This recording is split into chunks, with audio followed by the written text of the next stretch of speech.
आप सभी का सुपर कंसेप्ट क्लासेस में स्वागत है। और आज की इस वीडियो में मैं आप लोगों को क्लास 12 पॉलिटिकल साइंस के वेरी इंपॉर्टेंट सब्जेक्टिव क्वेश्चंस बताने वाला हूं, जो आप लोगों के एग्जाम में डायरेक्ट पूछा जा सकता है। तो आप लोग वीडियो पर बने रहिएगा। अगर आपको वीडियो पसंद आता है तो वीडियो को लाइक कर दीजिएगा। और इसी प्रकार से आप लोगों को बहुत सारा सब्जेक्टिव क्वेश्चंस का वीडियो मिल जाएगा। इसलिए अगर आप लोग हमारे चैनल पर पहली बार आए हैं तो चैनल को सब्सक्राइब करने के साथ साथ बेल का आइकन को प्रेस कर लीजिए। और यहाँ पर जो भी क्वेश्चंस होगा उसका जो आंसर होने वाला है बहुत ही सिंपल तरीके से और इजी तरीके से यहाँ पर मैं आपको समझाऊंगा और बताऊंगा। तो चलिए शुरू करते हैं और एक एक करके हर एक क्वेश्चन को देख लेते हैं। तो देखिए हमारे पास जो सबसे पहला यहाँ पर जो क्वेश्चन है क्या है कि राज्य निर्माण का क्या अर्थ है। देखिए राज्य निर्माण का मतलब क्या होता है आपको बताना है। अब देखिए बात को ध्यान से सुनिएगा, आपको हर चीज समझ में आएगा। देखिए हमारा जो देश होता है, देश के अंदर मान के चलिए कोई प्रांत हो या फिर कोई क्षेत्र हो, उसका हम लोग गठन या फिर पुनर्गठन इस प्रकार से करेंगे ताकि वह वैध हो, यानी कि वैलिड हो, लोग उसको माने। और उसमें जो हमारा राजनीतिक व्यवस्था होगा और जो आर्थिक व्यवस्था होगा वह सुचारू रूप से काम कर सके। इसी के लिए हम लोग क्या करते हैं, एक वैध क्षेत्र का गठन या फिर पुनर्गठन करते हैं। इसी को बोला जाता है राज्य निर्माण। तो आप लोग इसको पढ़ सकते हैं, अच्छे तरीके से समझ सकते हैं मैंने क्या लिखा है कि देश के प्रांतों या क्षेत्रों का ऐसा गठन या पुनर्गठन किया जाए जिसे लोग वैध मान लें, ताकि राजनीतिक और आर्थिक व्यवस्था सुचारू रूप से काम कर सके। इसी का माने होता है राज्य निर्माण। चलिए आगे बढ़ते हैं, अगला क्वेश्चन देख लेते हैं।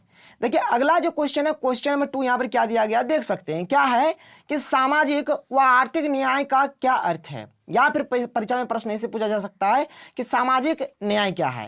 देखिए सामाजिक न्याय माने क्या हो गया, क्या हमारे समाज में जितने भी लोग होंगे उनको बराबर बराबर का हर एक चीज में हक दिया जाए, यानी कि उनके साथ न्याय किया जाए, उनके साथ भेदभाव न किया जाए। इसी को बोला जाएगा सामाजिक न्याय। तो मैंने लिखा है कि समाज के सभी वर्गों को समानता मिले, समानता मिले। इसका माने क्या हो गया कि सभी को बराबर बराबर का हक मिलेगा, कोई छोटा बड़ा नहीं है।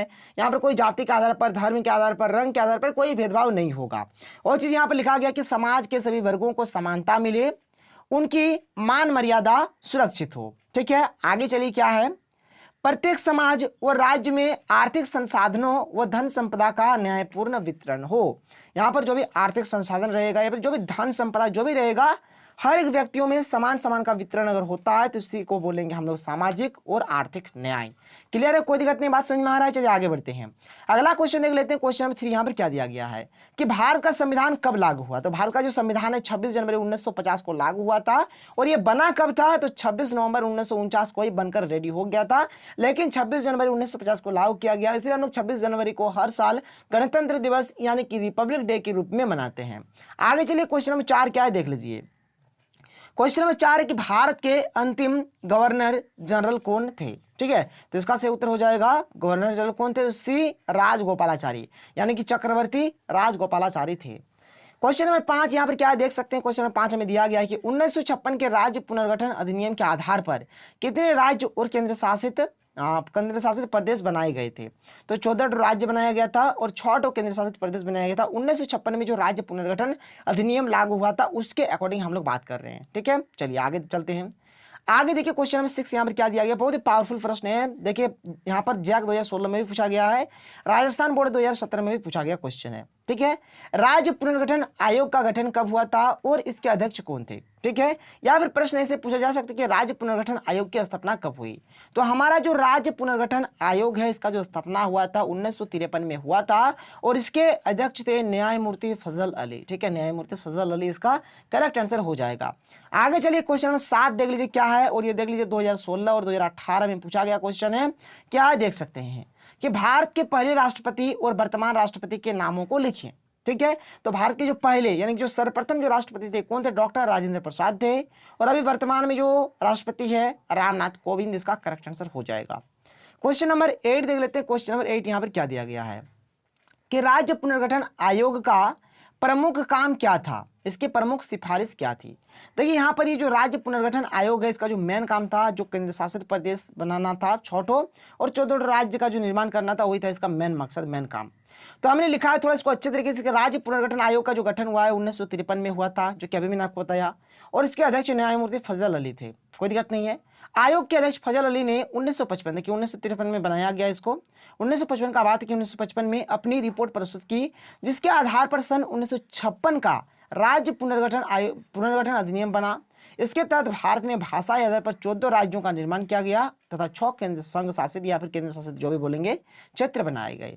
कोई प्रॉब्लम, कोई इशू नहीं है। आगे बढ़ते हैं, नोट करिएगा फटाफट। चलिए आगे देखिए, अगला प्रश्न क्या है देख सकते हैं। क्वेश्चन नंबर 9 कि अधिकांश राजवाड़ों के शासकों ने भारतीय संघ में अपने विलय के लिए एक सहमति पत्र पर हस्ताक्षर किए। इस सहमति पत्र को क्या कहा गया? ये जो सहमति पत्र है, इसको बोला जाता है, क्या बोला जाता है, ध्यान से देखिएगा, क्या है कि इंस्ट्रूमेंट ऑफ क्या है, एक्सेशन। ठीक है, तो यहाँ पर आप लोग इसको इंग्लिश से भी लिख सकते हैं कि इंस्ट्रूमेंट ऑफ एक्सेशन है। ठीक है, एक्सेशन, कोई दिक्कत नहीं, नोट कर लीजिएगा। बात समझ में आ रहा है? जो सहमति पत्र था, सहमति पत्र का नाम है इंस्ट्रूमेंट ऑफ एक्सेशन। चलिए आगे बढ़ते हैं। क्वेश्चन नंबर 10 एकदम लाजवाब प्रश्न है और 100% आने का चांस है। क्या है कि भाग्य वधु से चिर प्रतीक्षित भेंट या फिर ट्रिस्ट विद डेस्टिनी प्रसिद्ध भाषण किस प्रधानमंत्री द्वारा दिया गया? यह प्रश्न ऐसे भी पूछा जा सकता है कि भाग्य वधु से चिर प्रतीक्षित भेंट नाम के प्रसिद्ध भाषण के साथ किस नेता का नाम जुड़ा है? ये जो भाषण वाला है, जब भी इसका बात आएगा तो आप लोग सीधे लिखिएगा पंडित जवाहरलाल नेहरू। और ये जो भाषण है 14-15 अगस्त 1947 की मध्य रात्रि को दिया गया था। और इसी टाइम हम लोगों का क्या हो रहा था, भारत और पाकिस्तान अलग हो रहा था। कि भारत को जो यहाँ पर जो हमारा भारत देश जो स्वतंत्र 15 अगस्त 1947 वही डेट है, आप लोग इसको जान सकते हैं। तो ये जो कथन था, ये जो भाषण था, बहुत ही सुपर डुपर हिट है, आप लोग इसको नोट करिएगा। क्वेश्चन नंबर 11 देख लेते हैं। क्या कि भारत के प्रथम गृह मंत्री कौन थे? तो भारत के जो प्रथम गृह मंत्री थे सरदार वल्लभ भाई पटेल थे। नोट कर लीजिएगा, कोई दिक्कत नहीं है। चलिए आगे देखिए। क्वेश्चन नंबर 12 क्या है कि सीमांत गांधी के नाम से किसे जाना जाता है? तो खान अब्दुल गफ्फार खां को सीमांत गांधी के नाम से जाना जाता है। बहुत ही सुपर और अच्छा सा प्रश्न है। क्वेश्चन नंबर 13 क्या देख सकते हैं कि उस नेता का नाम बताइए जिसने देशी राजवाड़ों का भारतीय संघ में विलय कराने में ऐतिहासिक भूमिका निभाई। तो इसका सही उत्तर हो जाएगा सरदार वल्लभ भाई पटेल। ठीक है, आगे चलिए क्वेश्चन नंबर 14 देख लेते हैं। क्या कि द्विराष्ट्र सिद्धांत से क्या तात्पर्य है?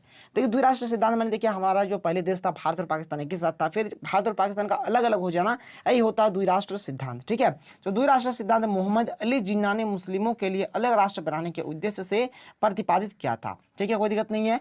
आगे चलिए क्वेश्चन 15 क्या देख लीजिए। राज्य पुनर्गठन आयोग 1953 का मुख्य सुझाव, ठीक है, मुख्य सुझाव यहाँ पर क्या है आपको बताना तो क्या था देख लीजिए। तो राज्यों का क्षेत्रीय भाषा के आधार पर सीमांकन करना, यह था इसका मेन उद्देश्य। आगे चलिए क्वेश्चन में 16 क्या देख लीजिए कि विभाजन 1960 से पहले मुंबई में कौन सी 2 भाषाएं बोली जाती थी? तो गुजराती और मराठी इसका करेक्ट आंसर हो जाएगा। क्वेश्चन नंबर 17 क्या देख सकते हैं कि ऐसे किन्हीं 4 देशी राजवाड़ों के नाम बताइए जो भारतीय संघ में विलय नहीं होना चाहते थे? तो जूनागढ़, हैदराबाद, कश्मीर और मणिपुर, ये 4 मतलब ऐसे हैं जो भारतीय संघ में विलय होना यानी कि मिलना नहीं चाहते थे। क्वेश्चन नंबर 18 क्या कि भारत के स्वतंत्रता के समय कितने देशी रजवाड़े भारत में थे? तो 565 देशी रजवाड़े थे। ये हो जाएगा इसका सही आंसर।